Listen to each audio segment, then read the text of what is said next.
Have you ever felt that strange pull, that curiosity about what lies just beneath our feet? I'm not talking about buried treasure or lost artifacts. I'm talking about the places forgotten by the sun, the spaces that exist in the deep, dark quiet of the earth. My grandfather was a city surveyor, a man who knew the urban landscape like the back of his hand, both above and below.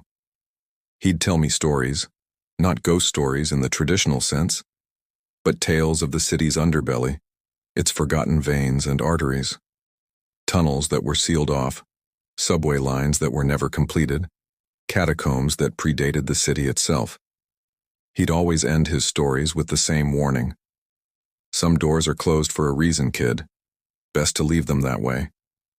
Of course, as a teenager, that was less of a warning and more of an invitation. My friends Leo, Maya, and I, we were urban explorers. We thrived on the adrenaline of discovering hidden places, scaling forgotten buildings, and documenting the city's secret history. So when Leo found an old leather-bound map in a second-hand bookstore, a map that supposedly detailed a series of abandoned service tunnels right under our neighborhood, it felt like we'd hit the jackpot. The map was brittle, the ink faded, but it clearly showed an access point in the basement of a derelict textile factory on the edge of town. According to the notes in the margin, these tunnels connected to an old pre-war bomb shelter that nobody had talked about for decades.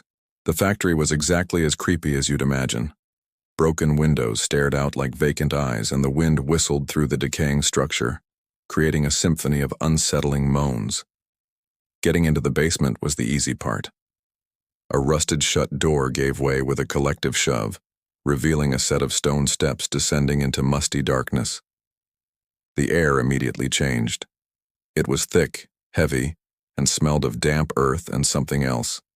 Something metallic and vaguely sweet, like old rust mixed with decay. Our flashlights cut through the gloom, revealing a cavernous basement filled with the skeletal remains of old machinery. And there, just like the map indicated, was a heavy iron hatch set into the concrete floor. It took all three of us grunting and straining to lift it. The shriek of rusted metal was deafening. Below us was a ladder, disappearing into perfect blackness. Leo went first, then Maya, then me. The ladder was cold and slick with moisture. With each rung, the sounds of the world above faded, replaced by the rhythmic drip, drip, drip of water somewhere in the dark and the sound of our own ragged breathing. At the bottom, our flashlights illuminated a long cylindrical tunnel. The walls were brick, coated in a slimy film that shimmered in our beams. The air was colder here, a deep, penetrating cold that had nothing to do with the weather outside. We started walking, our footsteps echoing unnaturally in the confined space. The map showed a straight path for about half a mile before the first junction. It felt like an eternity. The silence was the worst part. It was so absolute that you started to hear things, or you thought you did. A faint whisper, a skittering sound just at the edge of hearing. We told ourselves it was just the wind, or rats. We had to. We reached the junction, a circular chamber where three other tunnels branched off. The map was clear. Take the left tunnel. But as Maya shone her light down that path, she stopped dead. Guys, look. Painted on the wall, in what looked like faded red paint, was a single, crudely drawn arrow pointing back the way we came. Underneath it, one word: leave. My blood ran cold. It looked old, like it had been there for years. Was it a warning from previous explorers? Leo, ever the skeptic, just laughed it off. Probably just some other kids trying to scare people. Come on. He was already heading down the left tunnel, the one the map indicated. Hesitantly, Maya and I followed. This new tunnel was different. It was narrower and the brickwork was older, more irregular. And the smell, that sweet metallic scent, was stronger here, almost cloying. We walked for what felt like another 10 minutes when Leo suddenly stopped. "Do you hear that?" he whispered. I strained my ears. At first there was nothing but the dripping water. Then I heard it, a soft rhythmic scraping sound. Scrape, pause, scrape, pause. It was coming from up ahead, somewhere in the darkness beyond our flashlight beams. It sounded like someone or something was dragging something heavy across the floor. Every instinct in my body screamed at me to turn back, to run towards that painted arrow and get out. But we were frozen, caught between fear and a morbid curiosity. The scraping stopped. The silence that followed was somehow more terrifying. We stood there for a full minute, hearts pounding in our chests, our breath clouding in the cold air. Then a new sound began. It was a soft, wet, chewing noise, and a low, guttural humming. It was a sound that didn't belong to any animal I knew. It was deep and resonant, and it seemed to vibrate through the very floor beneath our feet. Leo, trying to be brave, raised his powerful flashlight and aimed it down the tunnel. The beam cut through the darkness, and for a second there was nothing. Then, the light caught something. At the far end of the tunnel, maybe 50 yards away, was a figure. It was crouched over something on the ground. It was pale, unnaturally so, with limbs that were too long, too thin. It didn't seem to have any hair, and its skin had a waxy, almost translucent quality.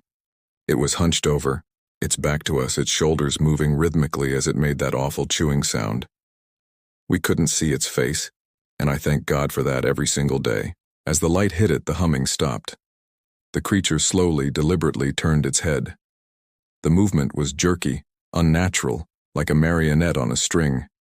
It didn't turn its body, just its head, twisting it around at an angle that a human neck should not be able to achieve. We couldn't see its features clearly from that distance, just two dark pits where its eyes should have been. But we felt its gaze. It was a cold, ancient, and hungry feeling. For a moment that stretched into infinity, we were all locked in place, paralyzed by a primal fear I can't even begin to describe. Then Leo screamed. It was a raw, terrified sound that shattered the silence. That broke the spell. We didn't need to say anything. We just turned and ran. We sprinted back the way we came, our flashlights bouncing wildly, creating a dizzying, nightmarish strobe effect on the slimy walls. We didn't dare look back, but we could hear it. Oh, we could hear it. The sound of its movement wasn't running. It was a horrifying, frantic skittering like a giant insect, accompanied by a high-pitched shriek that echoed through the tunnels and drilled into our skulls. It was fast, terrifyingly fast. We burst back into the circular chamber, ignoring the other tunnels, and scrambled back down the path we'd first taken. The red arrow on the wall seemed to mock us. Leave.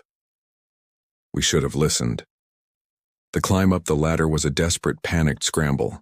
Maya was crying, Leo was swearing under his breath, and I was just trying not to pass out. I was the last one up. As I reached the top, I chanced to look down into the black abyss. For a split second, my flashlight beam caught a glimpse of a pale, thin hand gripping the bottom rung of the ladder.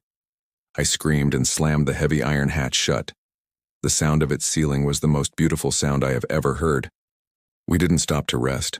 We ran out of the basement, out of the factory, and didn't stop running until the city lights were bright around us and the air was filled with the familiar sounds of traffic and life. We never spoke of what we saw down there. Not really. We tried once, but the words wouldn't come out right. How do you describe something so utterly alien, so wrong? We drifted apart after that. The shared trauma was too much. The thrill of exploration was gone, replaced by a lingering dread. Sometimes late at night when the house is quiet, I can still hear it. That soft, rhythmic scraping. I check the locks on my doors. I make sure my windows are secure, because I know what's down there, in the dark places beneath our feet. And I know that my grandfather was right. Some doors are closed for a reason, and some things are better left buried. Thank you so much for listening to my story. If you've ever had a creepy experience with urban exploration, I'd love to hear about it in the comments below. And if you enjoyed this, please consider liking this video and subscribing for more tales from the shadows. Stay safe out there.